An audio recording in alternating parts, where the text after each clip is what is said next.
The truth is, no one wakes up one day and decides to become a eunuch. This idea does not come from courage. It comes from repetition, from seeing the same outcome again and again and again. In the villages of ancient China, around the year 1400, poverty was not a temporary condition. It was a social class. You were born into it, and the world expected you to die inside it. The Confucian order was clear and merciless. Farmers fed the empire, but they were never meant to rise above it. Officials, scholars, generals, they came from families with names. You came from dirt, and dirt does not climb. But children listen, and even in villages forgotten by heaven, people talk. You first hear about eunuchs not as monsters, but as exceptions. An old man at the edge of the village mentions a cousin who entered the palace decades ago. A traveling merchant jokes bitterly about a eunuch richer than 10 governors combined. At first, it sounds like myth, like a cruel fairy tale meant to distract starving people from reality. But then, you start noticing patterns. Every tax collector arrives with guards. Every imperial messenger wears silk. And sometimes, just sometimes, one of them is different. Smooth face, high voice, eyes that never lower themselves in front of officials. You are not nobles, you are not scholars, they are eunuchs. You learn the truth the way all forbidden knowledge spreads, indirectly. No one teaches it, no one explains it openly. A monk speaks of men without lineage who serve the Son of Heaven directly. A former soldier whispers that the emperor trusts eunuchs because they have no families to betray him for. No sons, no clans, no future outside the palace. And suddenly, it makes sense. In a world obsessed with bloodlines, inheritance, and family honor, eunuchs were anomalies. They existed outside the natural order, and because of that, they were useful. Dangerously useful. The idea does not feel real at first. It disgusts you, terrifies you. You push it away every time it appears. But hunger is patient. Hunger does not argue. It waits. You watch children die of fever because their parents cannot afford herbs. You watch families sell daughters to brothels just to survive one more winter. And you understand something terrifying. There are worse fates than mutilation.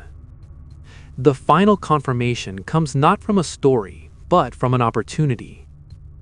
A local official announces that the palace is accepting new eunuchs, young, healthy, poor. Volunteers. This is not hidden knowledge, it is state policy. The empire does not force you, it simply opens the door and waits to see who is desperate enough to walk through it. You lie awake that night staring at a ceiling made of rotting wood. Your body aches from labor, your stomach is empty, and your mind is louder than ever. You imagine the pain, then you imagine the palace. You imagine never being hungry again. That is how you know, not because someone taught you, but because the system was designed for you to discover it when you had nothing left to lose. The night before you leave the village, sleep refuses to come, not because of fear alone, but because memory suddenly becomes loud. You listen to the wind scraping against the walls, to the coughing of your father in the next room, to your mother quietly counting breaths instead of coins, and you realize something cruel.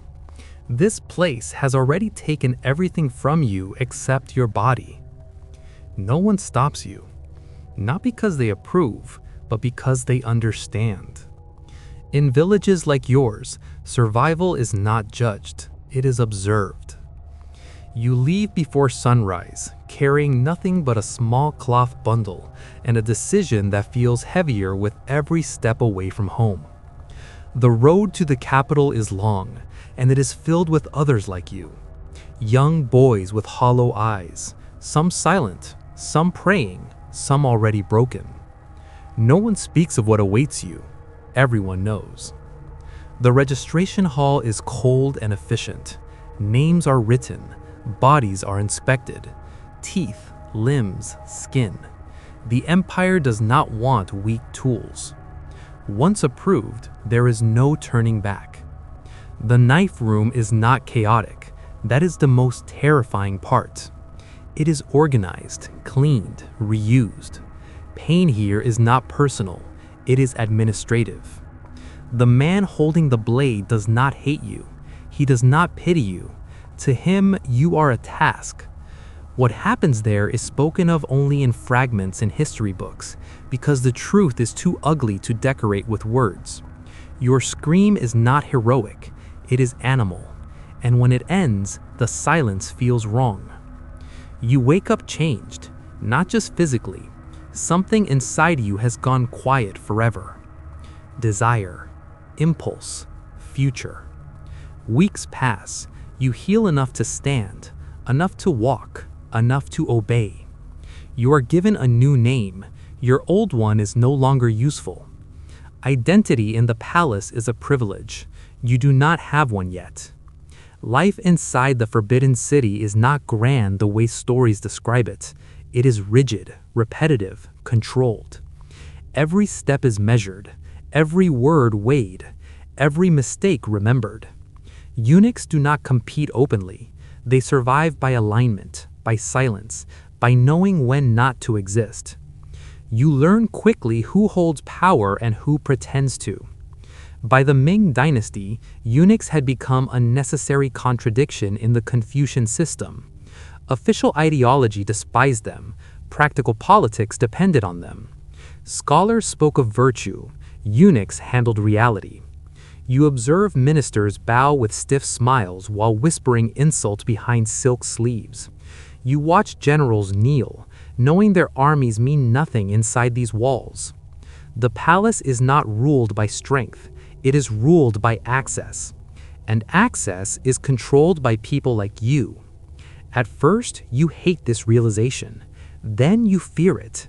Then you begin to understand it. Power, you learn, is not taken. It is accumulated quietly while others are too busy performing loyalty. You start remembering conversations, connecting names, predicting outcomes. You stop reacting. You start waiting. When you finally act, it is subtle. A delayed message, a redirected visitor, a warning given too late. Someone falls, someone rises, and you remain. Power does not heal wounds, it preserves them. Years pass, your body belongs to the palace, but your mind has escaped it. You understand now why eunuchs ruled from the shadows, because shadows see everything. Gold surrounds you, respect follows you, fear protects you. But at night, when the corridors are empty, something follows you too. The boy from the village, the road, the hunger. Power does not heal wounds, it preserves them.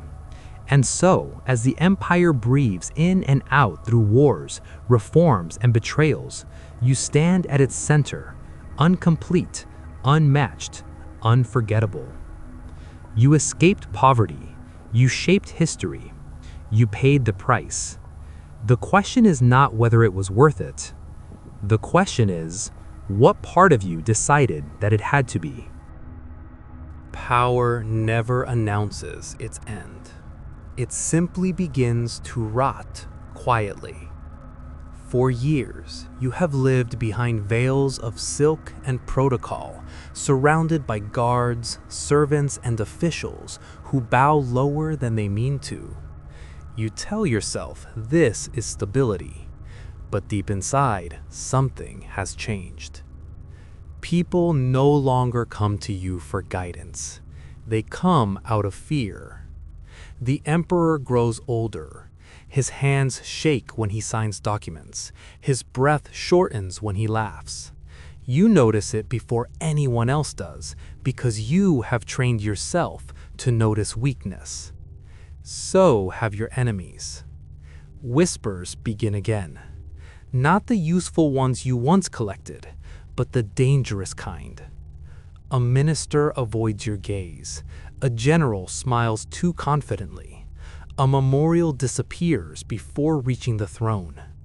You have seen this pattern before. In the Ming court, eunuchs rose high, but they never fell gently. History did not forgive them. It waited. You remember the scholars who warned that eunuchs disrupted the natural order. At the time, you dismissed them as jealous men clinging to ideology. Now you understand something they never said out loud. The system never intended you to survive forever. The day the emperor dies, the palace does not scream. It exhales. The seal of protection vanishes instantly. The new emperor does not know you, or worse, he knows your reputation. To him, you are not a loyal servant. You are a threat inherited from another reign. Investigations begin. Old decrees are re-examined. Allies suddenly remember their morals. The knives this time are not curved. They are made of paper and ink. Accusations pile up carefully. Abuse of power, corruption, manipulation of the throne. None of them are entirely false. Your wealth is confiscated, your palace sealed, your adopted sons reassigned, their loyalty evaporating overnight. Power never belonged to you. It was only borrowed. As you are escorted through corridors you once ruled, you notice something strange. The palace feels smaller. Or maybe you finally do. No guards bow now. No servants meet your eyes. You are returned to what you always were beneath the silk. A body without lineage. A name without descendants. That night, alone in a sealed residence, you think of the village again. Not with longing, but with clarity. The dust roads, the hunger, the boy who believed pain could be traded for meaning. You understand now that power did not erase your suffering. It merely gave it a larger stage. Not going to backstory. You weren't chasing gold. You were chasing escape. History will not tell your story kindly. It will reduce you to a cautionary tale, a villain, a manipulator, a distortion of nature. It will not record your hunger, or the room with the blade, or the nights you survived by becoming invisible. And maybe that is the final cruelty of power. It demands everything, and then lets others decide who you were.